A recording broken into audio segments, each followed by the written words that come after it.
What's up, Prize Fight fans? I'm Brian Tong, and we're bringing you an epic battle that has stood the test of time. It's a throwdown showdown for game console supremacy between Microsoft's Xbox 360 Slim and Sony's PS3 Slim. Our judges for this fight are CNET Senior Associate Editor Scott "The Bottom Line" Stein, Associate Editor Jeff "Never Backs Down" Bacalar, and you know who, Ring-a-ling-a-ding-tong. We'll take all three judges' blind scores and average them out to the nearest 10th. The final prize fight score will be an average of all rounds using the same decimal system. We're going 6 rounds deep for this face-off. Round 1 is designed. Both consoles are bringing their slim and svelte streamlined designs to the prize fight ring. The Xbox 360 is sleeker, slimmer, and improved in every way over the original. We like the glossy piano black finish and its new edgy style, but you still have that sizable AC adapter.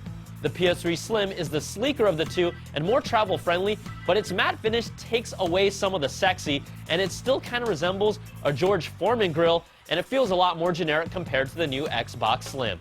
Sometimes makeovers really make a difference, and the 360 Slim takes this design round for the first time with a 4, and the PS3 Slim gets a 3. Next round is features. The standard Xbox 360 Slim rocks a larger 250 gig hard drive, finally brings built-in Wi-Fi, you'll get HDMI and wireless controls, but its proprietary hard drive is still a head-scratcher. Now, the biggest difference between these two consoles is Blu-ray. The PS3 Slim has been rated one of CNET's top Blu-ray players, and it's now a real advantage. Plus, you also have a user-replaceable hard drive. Its 160 gigs gives you a little less storage, it has built-in Wi-Fi, HDMI, and its Bluetooth capability allows you to connect many third-party accessories, including almost any Bluetooth headset. Plus, the system is already 3D ready for movies and games through software updates. The PS3 throws its first haymaker with a perfect 5, and the Xbox 360 gets a 3.7. So after averaging 2 rounds, Sony leads by 1/10 of a point, but there is plenty of fight left. Round 3 is online services.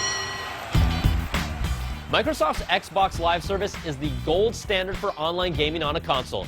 It's going to cost you $50 per year, but its ease of use, the size of the community, and access to integrated services like Netflix, Last.fm, Facebook, and Twitter, and more make it the total package. Sony's PlayStation Network is absolutely free, and you really have to give them credit for that, but it's not nearly as developed, and after all this time, I'm still waiting for cross-game chatting.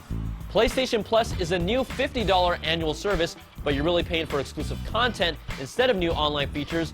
Using Netflix still requires a disc, its built-in web browser does allow you to watch YouTube content, and PlayStation Home still isn't a place where I spend my time.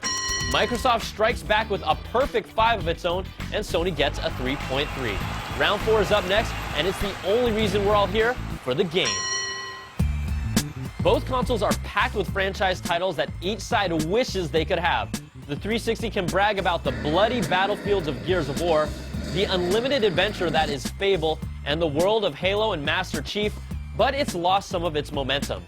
The PS3 arguably boasts a stronger and more diverse exclusive franchise library with their modern-day Indiana Jones in the Uncharted series, God of War's epic story and scale, Little Big Planet's creative community, Heavy Rain's unique control system, and so many more.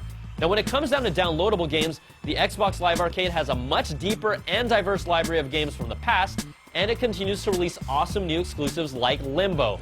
The PlayStation Network isn't on the same level with its downloadable game library, but it can still hold its own with offerings like Flower, but there just aren't enough of them.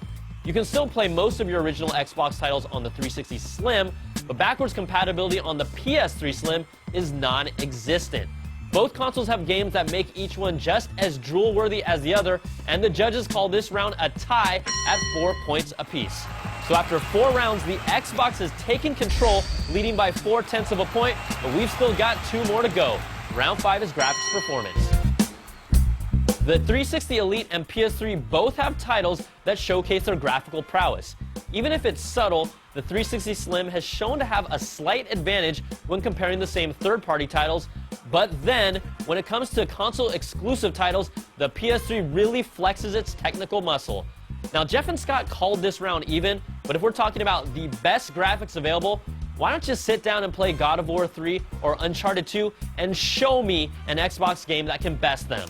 The PS3 gets a slight edge with a 4.3, and the Xbox gets a 4. Now this is still anyone's prize fight. The sixth and final round that decides it all is value.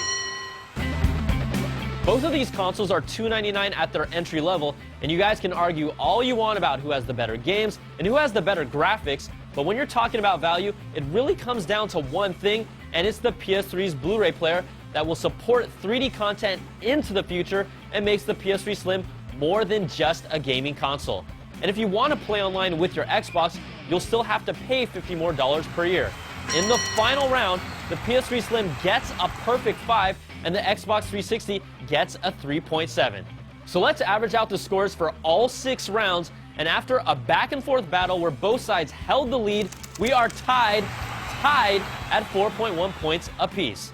Now, you know, we can't walk away like this, and this prize fight has to have a winner, so we're going to break this down by hundredths of a point.